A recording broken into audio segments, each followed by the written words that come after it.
Hello বন্ধুরা, নমস্কার সবাইকে। জয় জগন্নাথের প্রার্থনায় সবার মঙ্গল হোক, সবাই ভালো থাকেন, এই প্রার্থনা নিয়ে আজকের ভিডিওটি শুরু করছি।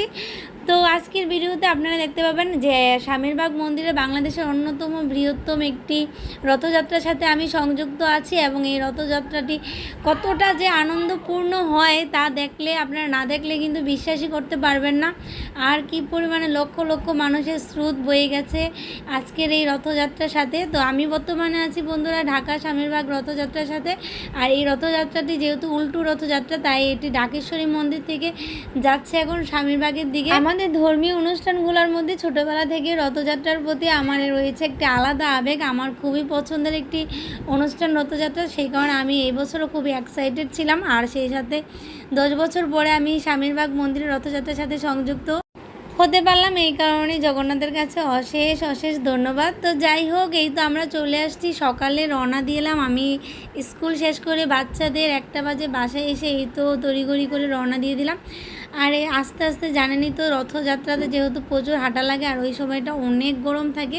তো সেই তো আমাদের এখানে শরবতও কিন্তু প্রত্যেকটা গাড়ির সাথে সাথে জগন্নাথ বলদেব সুভদ্রা মহারানীর গাড়ির সাথে সাথে পিছিয়ে পিছিয়ে আবার শরবতেরও বিভিন্ন টাইপের ফলের শরবত দেন, এমনিও তো লেবুর শরবতের অনেক ব্যবস্থা ছিল।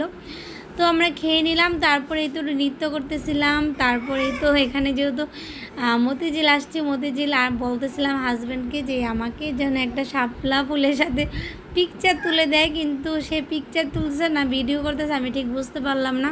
তো যাই হোক, কোনো ব্যাপার না। তারপরে এই তো আমি চলে আসছি জগন্নাথ দেবের রথযাত্রা এবার টান দিতে। আর এবছর আমার অনেক ভালো লাগছে, কারণ বিষয়টা হচ্ছে এবছর সর্বপ্রথম রথযাত্রায় জয়েন হয়ে আমি বলদেবের রথে দড়ি টান দিতে পেরেছি জগন্নাথের কৃপায়। দেন সুভদ্রা দেবীর, তারপর জগন্নাথ দেবের, মোট কথা 3 জনের রথের দড়ি আমি টানতে পেরেছি, যার জন্য নিজেকে খুব ভালো লাগতেছিল মনে মনে। অন্যবার হয় কি 1-2 জনের বা হয়তো জগন্নাথ দেবের বা বলদেবের রথের দড়ি টান দিয়ে থাকি, কিন্তু এই বছর 3 জনেরই রথের দড়ি টান দিতে পেরেছি, এটাই জগন্নাথের কৃপা। আমার তো খুবই ভালো লাগছে। আর হচ্ছে বাবুদের রেখে আসছি, মনটা খুব খারাপও লাগতেছিল, ছেলে মেয়েকে খুব মিস করতেছিলাম। কারণ আবার ভাবতেছিলাম যে না, আসলে বাচ্চারা স্কুল থেকে এসে অনেকটা টায়ার্ড হয়ে গেছিলো, এখানে আসলে আরও কষ্ট হতো। আর যেহেতু আমাদের দেশে বর্তমানে প্রচুর জ্যাম ছিল, এখনও কোটা আন্দোলন চলতেছে, যার জন্য আমরা নিজেরাই জ্যামে এতটা টায়ার্ড হয়ে গেছি যা বলার মতো না। আর রাস্তায় যাওয়ার অনেক জ্যাম ছিল। তো অবশেষে এই তো এখন রথের প্রায় শেষ প্রান্তে চলে আসছি। এখন জগন্নাথ শামীরবাগ মন্দিরে পৌঁছে গেছি। পৌঁছে গিয়ে এই তো জগন্নাথ দেব মাসির বাড়ি থেকে বেরিয়ে চলে আসলো, কি মজা। তো জগন্নাথ দেবকে নামিয়ে মন্দিরে আনা হলো। আর এই তো আমি চলে আসছি এখন শামীরবাগ মন্দিরে। আর মন্দিরে ঢুকেই প্রথমে খাবারের রেস্টুরেন্টে ঢুকে পড়লাম, কারণ এতটা ক্ষুধা পাইছে। মোট কথা কমটা খানি দূর না, কিন্তু ঢাকেশ্বরী থেকে শামীরবাগ মন্দিরে হেঁটে আসা, কিন্তু আসার সময় তো গায়ে লাগে নাই, কিন্তু যখন চলে আসছি তখন রিল্যাক্স মোডে, তখন এত টায়ার্ড হয়ে গেছিলাম, সেই সাথে এতটা ক্ষুধা পাইছিল। তো এখন অনেকগুলো আইটেম অ্যাকচুয়ালি অর্ডার করে ফেলছে, কোনটা রেখে কোনটা খাবো মনে হইতেছিল সব খেয়ে ফেলবো আজকে। আর মন্দিরে আসলে প্রসাদের এত সুন্দর একটা স্মেল আসে, মনটাই পবিত্র হয়ে যায়, সেই সাথে মনে ক্ষুধাটা যেমন আরও বেশি পেয়ে যায়।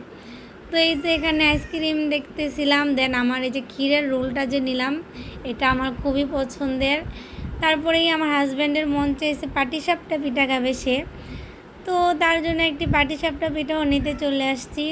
তারপর ছেলে মেয়েদের জন্য টুকটাক কিছু প্রসাদ নিয়ে যাই। শামীরবাগ মন্দিরের প্রতিটা খাবারই কিন্তু অনেক স্বাদ। এখানে আসলে আপনারা যারা দেশের বাইরে থেকে আসবেন তাদের জন্য খুবই ভালো হবে, কারণ এখানে আপনার বিভিন্ন টাইপের খাবার পাওয়া যায়, জুস আইটেম, সেই সাথেই তো ফাস্টফুড আইটেম, সবই কিন্তু ভেজিটেরিয়ানের মধ্যেই থাকবে। সেই সাথে তৈরি করা বা মেক এবং আনমেক দুই ধরনের খাবারই এখানে পাওয়া যায়। তারপরে খাবার খেয়ে আমরা এখন চলে আসছি মন্দিরের ভিতরে একটু ভগবানকে দর্শন করার জন্য। কিন্তু মন্দিরের সামনে গিয়ে দেখি এই টাইপের একটা অবস্থা, কি বলবো, এই তো দেখতেই পারতেছেন সিঁড়িতে, যেহেতু মন্দিরের আবার কাজও চলতেছে শামীরবাগ মন্দিরের, সেহেতু আর এত জ্যাম, সেই সাথে মাইকিং করে বলে দেওয়া হইতেছে যেন সবাই অন্য কোনো সময়ে যেন মন্দিরে প্রবেশ করে, কারণ এত এত মানুষ মন্দিরে, যেন সবাই সাবধান এবং সবাই সুস্থ থাকে। এটাকেই মন্দিরের কর্তৃপক্ষরা প্রধান ভাবছে, যে কারণে ওনারা অনেকবার সব করে সবাইকে সচেতন করলো যে সবাই অন্য কোনো দিন ভগবানকে দর্শন করবেন। জগন্নাথ তো দর্শন করেই ফেলছেন, তো এখন সবাই যার যার বাড়িতে সুস্থ মতো যেতে পারেন। তো ভাবলাম থাক, এত ভিড়ে না গিয়ে এখন আমরা চলে আসছি, তো এখন তার জন্য চলে আসলাম। আর সেই তো দেখতেই পারতেছেন মেট্রো রেল দিয়ে আমার হাজব্যান্ড আজকে আমাদেরকে নিয়ে আসবে। আর বাংলাদেশে মেট্রো রেল চালু দিয়েছে মানে রিসেন্টলি হবে, তাও কয়েক মাস হয়ে গেছে। আমার এখনও ওঠা হয়নি, কারণ আমাদের এই সাইডটায় খুবই আসা কম পড়ে। তো আজকে যেহেতু আসলাম এক উসিলায় উঠেই যাই, তার জন্য আমরা মেট্রো রেলের এই তো টিকিট কেটে নিলাম। আমাদের টিকিট কাটা অলরেডি ডান, এখন আমরা উঠে যাব মেট্রোতে। তো উঠে গেলাম, উঠে যাওয়ার পর দেখতেছি মোটামুটি সব ভরে গেছে, সিট টিট সব বুকিং। তো আমার হাজব্যান্ড আবার বলতেছে কি মনে করে, সেই জন্য বললো যে চলো নেমে যাই। এখানে এতটা সময় মানে দাঁড়িয়ে যাওয়াটা খুবই মানে আমাদের কাছে অস্থির লাগতেছে। অন্য কোনো দিন হলে ব্যাপার লাগতো না, কিন্তু আজকে যেহেতু সারাদিনই অনেক টায়ার্ড, কারণ আমার সকাল 7টা থেকে এই দৌড়ানো শুরু হয়।